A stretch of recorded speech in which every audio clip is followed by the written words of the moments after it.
Welcome to Land Academy. This is the Cash Flow from Land show. We show you how to buy real estate for half of what it's worth and sell it on the internet really fast. I'm Jack Butala. I'm Jill DeWit. We are Jack and Jill, and this is the Jack and Jill Show too. With over 15,000 completed transactions, we're the experts at acquiring property. Of all kinds, not just land. For half price and flipping them for way more. All right, let's get this show started.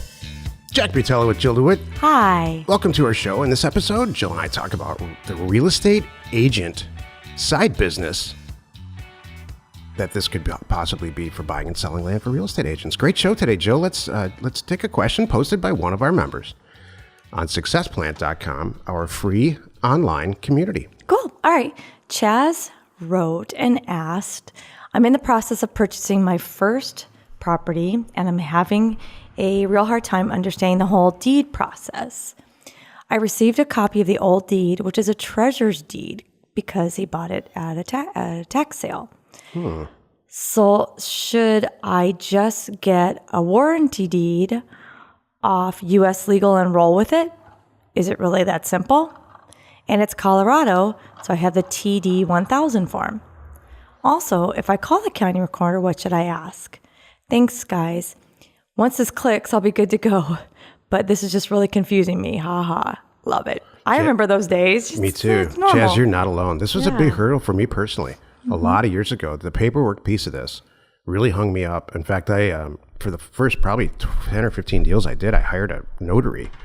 Not a notary. I hired a title person and to do all my deals. And it was very, very, very expensive. I mean, luckily for me, the margins were there, but I learned nothing. I didn't learn how to do my own paperwork, process a vesting deed, the whole thing. And this is a really good specific example of, it's a treasurer's deed, so you clearly can't re-record another treasurer's deed. So, Jill, what do you? Before I get into it, I mean, how would you answer this just directly? The short version. Treasurer's deed comes from a treasurer. You're not a treasurer, which I wrote in Success Plan, and we chatted about it. You did answer it, okay? Yeah, I did answer this. It was good as I answered it, and I said, "Hey, listen to the show because you'll hear us talk about it." So, and it's funny too because he said, "Yeah, he's already come a long way since he wrote this question." So, yes. And we have them in our program, and Chaz remembers that now. He can just copy what we have in there, and I reminded him special warranty deed is the way you want to go. And he's on the right path with that TD 1000. It's just for the he said a assessor. Warranty deed, so. I told him a special warranty deed is what I told him. It's where you really want to, how you really want to go. Right. So, and you can sure copy one of ours. Well, I know that you just answered the question for him in Success Plan, but what's the answer for all of our listeners? You need to recreate a new special warranty deed. What you're using off the treasurer's deed is the terminology, the correct legal description, right, the APN. And the grantor. Yeah, grantor, exactly. That kind of information is what you're taking off the treasurer's deed as you're recreating your new deed. And then, yes, it's no problem. And I highly recommend when you're new, call the recorder before you send this in and just say, hey, I have a one-page special warranty deed. I also have this, XYZ form, because I looked on your website. Looks like I need this form in your state. I have a check for, $18.50, whatever, for the recording fee, whatever. And you can say, is this correct? And they'll tell you.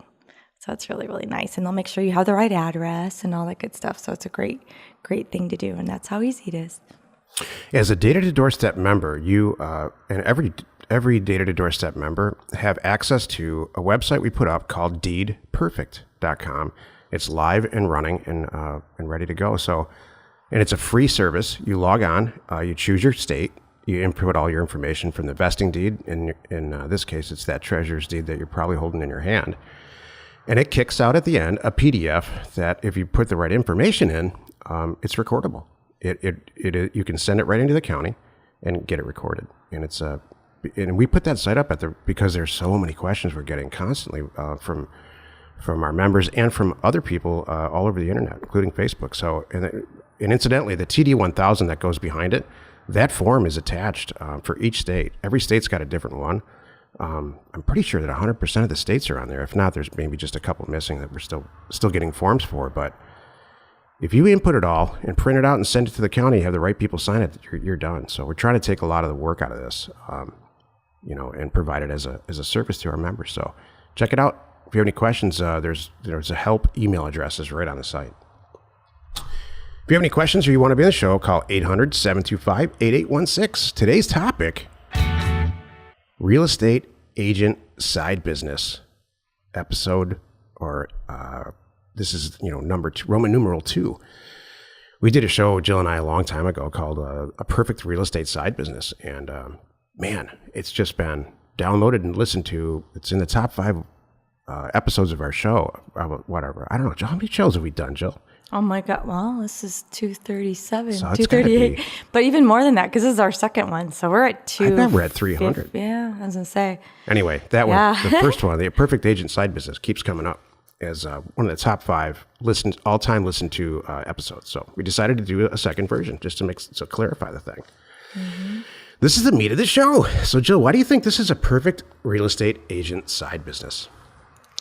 Because they have access to a lot of properties, and it's something they could easily roll it in on the side. Because they're halfway there. Exactly. They already have the basic knowledge. They've got the clients. Exactly. They see the properties. They know how to look up stuff. They have tool resources like the MLS and all of that. So it makes so much sense to really get involved with our group, because we provide all the exact tools, and make it kind of a side business, because I think you're already out there hustling anyway. Mm-hmm. You know what's this is the funny thing that I'm constantly enlightening real estate agents, because we have a lot of them in our world, and they come to me. I mean, this is when they're like, they find us and they think that they can just help. I can help them like I'm an investor kind of thing. So they'll come to me and say, "Hey, Jill, there's XYZ property that this guy came to me with. It's not my thing. Do you want it?" So my first thing is, what the heck? Why aren't you doing this? And it's funny because I have to think about it. They're like, what do you mean? I'm like, why aren't you buying it? Why aren't you marketing it up? Why aren't you doing this thing and selling it? And it's funny because they go, oh yeah, I guess I kind of could. So that's it. I know exactly what you're talking about. I've had theories about this over the years, and I truly don't understand it myself. Yeah. Most of the successful really super successful residential real estate agents I know are they put a feather in their hat about getting a really expensive listing. Mm-hmm. And they say, man, I got this $1.2 million listing, and it took me 48 days to sell it. And then that's their like currency. Mm-hmm. And my currency, and I think a lot of the members in our group, we slap each other on the back when something like this happens. I just bought 40 acres for $3,000. Exactly. Personally, but did it. Closed the deal, did the paperwork myself, or with the help of the group, and sold it for 18. Yeah. And then we all slap each other in the back and say, man, that was awesome. Mm-hmm. I just don't get that. If I had a $1.2 million listing as an agent, and it was, and I knew it was probably worth, the first thing I would do is say, this is way too much. Right. You need to, you probably bought it for too much. Your financing's silly from the, mid 2000s. Right. It's just a different feather in our hats, I guess, is what I'm saying. And I'm not knocking that way. So I think that's why, well, I don't know why are so many people listening to that episode then? Or that show. I mean, we don't have, as members, we don't have a huge, like, noticeable little clique inside of our membership group that are real estate agents. It's true. It's a small group, but they all know about us. And it's so funny. I don't know if they're, I don't want to use the word intimidated, or they just don't realize how easy it is, or they just don't want to do it. I don't think they value it. Yeah, maybe that's it. I think that it's just not, it's not like sexy and cool, this business we're in. Oh, maybe that's it. I really think that's what it is. Yeah. Like, 40 undeveloped acres versus a, $3 million beach house. We're scrappy. This whole group is a bunch of people that got kicked around for a while and other stuff, and decided to say, we're too good to get kicked around. We're going to buy some property for cheap. I don't care if you guys can, just scream at me if you want. I'm going to do it anyway. That's what this group is all about. I love your term, scrappy. What's funny? This is what I look at. People look at, land. Who wants that? There must be something wrong with it. All the funny little things. I'm like, you know what? That's fine. We are all quietly over here doing very, very, very well. In our own little world, and I'm good with that. Exactly. It keeps it. I don't want to say it keeps a lot of people out, but some people, it's just it kind of does. Right. It does. You know what? It's like I heard somebody say this recently. A new member said, this business model and this group chose me. I didn't choose it. It sought me out and found me and sung to me. Mm-hmm. I know that feeling, That's really good. That's kind of what happened to me, I guess. Yes. I'm glad.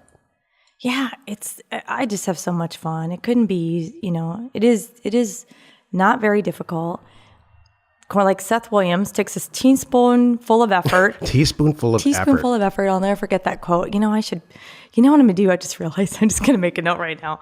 I'm going to make a little, I'm going to quote. I put little quotes on like Facebook and stuff. I'm going to make a Seth Williams. I'm going to put that quote up there. It's awesome. He'll like that, but yeah, good. So anyway, it just makes so much sense to me to have this business as a side business for a real estate agent. But yet we have a lot of real estate agents that they just don't, for whatever reason, they're not our top producers. Our top producers seem to have a different personality type, but everybody listens to that show. Mm-hmm. So, exactly. Man, I just think for real estate agents, it's perfect because like they're already in it. They understand the concept. They know a real estate transaction. They know the language, like the real estate language and terminology. They have a title agent in their back pocket if they ever need one. They have the time. They do. The way that when you're on full commission like that, if you allocated 2 or 3 hours a day, maybe early in the morning or something, or after late, usually I think you show houses and all that later.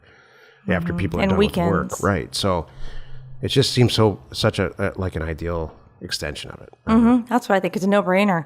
Once you learn how to do it, get some property posted, and you're answering your phone anyway. Mm-hmm. Yeah. So yeah, exactly. Probably get your support staff at your broker's office to help you with a bunch of stuff anyway, because it's all real estate. They don't know. They don't know the difference. So your broker doesn't. Well, you know what? In fact, and this you would be a ask your nice, broker questions about consistent. it. Well, the thing about this business, the way we have it going, it's more consistent, I think. I mean, I don't want to be stressed. If I was a real estate agent, I'm stressing about that $1.2 million home I got to sell right now, and when's it going to happen? I've got to pay some bills, whatever it is. Versus I have this side thing going on here. That's going to give me a lot of breathing room. Right. I love it. So it could be more consistent and cool. Yeah. Hey, if you have any questions or you want to be on the show, call 800-725-8816. This is the Technical 2. It's 2 minutes of property investment advice from our 15-year, 15,000 transaction experience. If you're a licensed real estate agent and you have access to the MLS legitimately, because there's lots of not legitimate access out there, you don't want to even horse around with that. Legitimate access to the MLS, check out the days on market, DOM, for rural vacant land in the MLS that wherever you're a part of. Take the one that's got the highest days on market, and you're going to be shocked. It's going to be days in the thousands. It's going to be listed for like 5, 8, 10, 12, 20 years. Literally, seriously, if you're in a big market. And make them an offer. You're going to be shocked at what they will accept. Make sure the offer that you submit is 20% of what they're asking. You will be shocked and amazed at how many people accept those offers when they've had property listed for 4 or 8 years. It's amazing. It's interesting too. How many people probably have it only listed there and nowhere else? Yeah. How many people they're not They've reaching. Forgotten about it. Exactly. They probably thought, oh, no one wants it. They just don't realize it's just kind of, no one's really seeing it. Buying and selling property on the regular MLS, that's not what it's for. It's one of the worst places to get sidetracked. Well, why the heck did you just tell us to do it then, Steve? Because here's why. Jack. Yeah, Jack. I hear my mom calling me Steve and Jack sometimes. She's mad. But, because because I want you real estate agents to come to our side and take a look. And I know you know the MLS and trust the MLS and love it. And the days on market thing you love and love all that terminology. And I think if you submitted a 20% of listed value offer on a few, maybe let's call it 5 properties that you find in the MLS, you're going to be shocked at the fact they will get accepted. One of them will. It's true. I've done it. I so bet true. somebody in my office a lot of years ago we did it because they were a licensed agent and they had access to it. And he wrote the offers up and the whole thing, and 2 of them got accepted. We need someone to do this challenge right now and give us the results because it will happen. Oh, yeah. It's funny. And then my hope is that you're going to say, "Whoa, well, then why don't I actually just get involved with Land Academy and do what these people are saying? Because you can buy this property super cheap and sell it for a lot more pretty quick. It's way easier, in my opinion, to get it into a system than finding and listing homes every day and dealing with talking to people all the time. This is just a machine-like thing you could do in 2 hours every morning, make a ton of money on the side. Mm-hmm. It's the perfect real estate agent side business. That was longer than 2 minutes. Sorry. It's all good. Let's move on to Jill. Jill, inspire us, please. All right, that's funny. All right. Good people, you know who I'm talking about, inspire me. Good, happy people. Unhappy people, I run from. Who are you? Who am I? Not you. Oh. I love it when that happens. That's so good. You know, your mom didn't just come out again. we talk into these mics very differently. I think that's part of the entertaining part. What the? No, Jill clicks into this thing like Deep Thoughts by Jack Handy. Sometimes I do. I don't know if she's talking to me. I got technical the other day. I don't know. I'm all over the place. But I hope that's what's fun because you never know what's coming. So I just was thinking about, and here's why. I just reconnected today with some friends from high school and just laughing and having so much fun. And, it just reminds me, they're good people and I need to, be with those good people. And that inspires me. A 5-minute phone call, I'm off the phone laughing and happy and I'm motivated and it rejuvenates me. And I'm like, gosh. And then, you go to the liquor store, you go to the gas station, I don't know. So anyway, you're at the store and there's just unhappy, mean people and I'm just like, get away from me. I want nothing to do with you. It brings me down.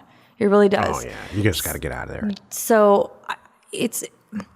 I wanted to point this out that it's important to think about what you are portraying and who you are walking around like.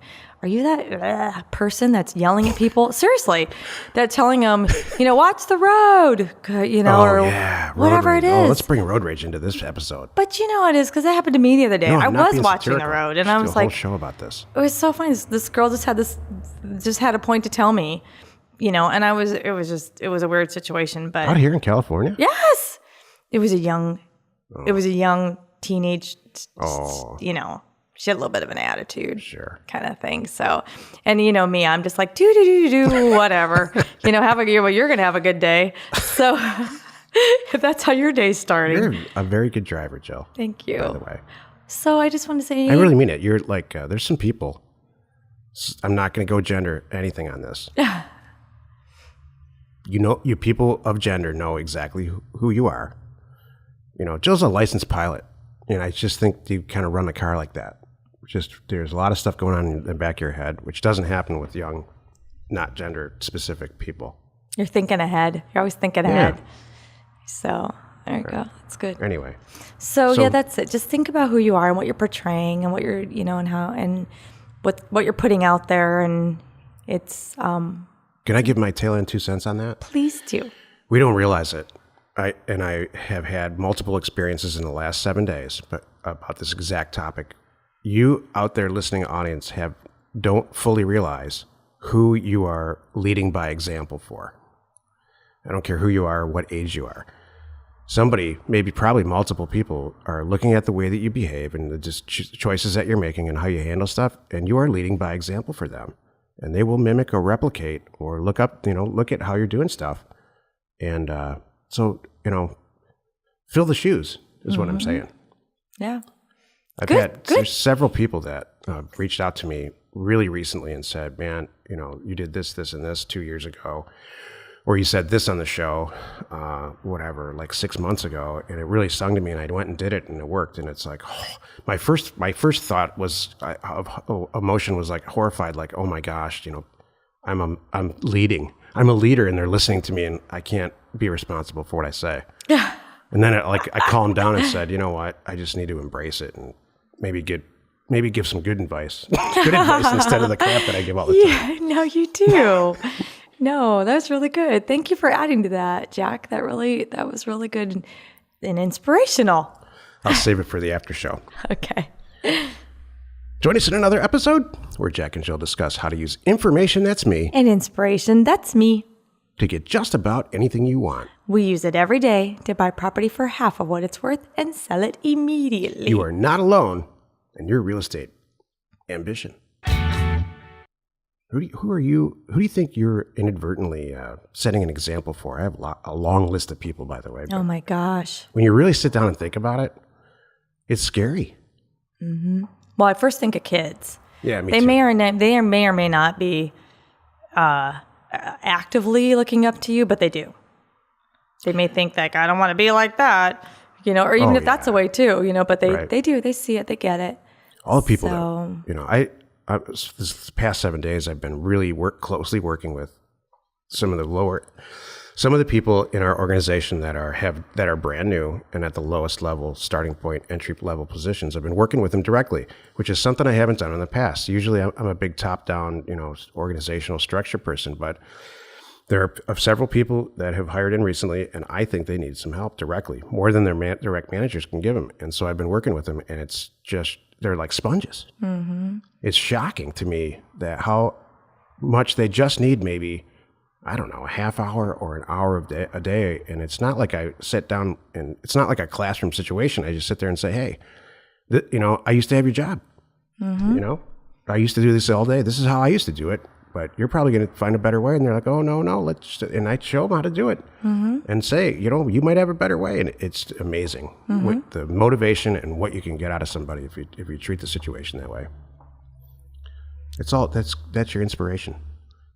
I like it. I mean, I'm playing off of your inspiration, Jill. Thank you. Thank you, Jack. That was awesome. Like, what do you think? I mean, there's got to be, I bet you have, you're reconnecting with a lot of people in your life right now just because we're spending more time out in California because that's where you're from. Uh-huh. What do they say? I know you beach people get all touchy-feely. We do get all touchy-feely. We're just having fun. Yeah, it's all, everybody is so darn supportive. And you know what's nice? Here's the point. All of my friends and all of my people in my world, no matter what I'm doing, they would be supportive. And it's wonderful. Whether I'm doing great or not doing great, they would be right there. And they are true good people.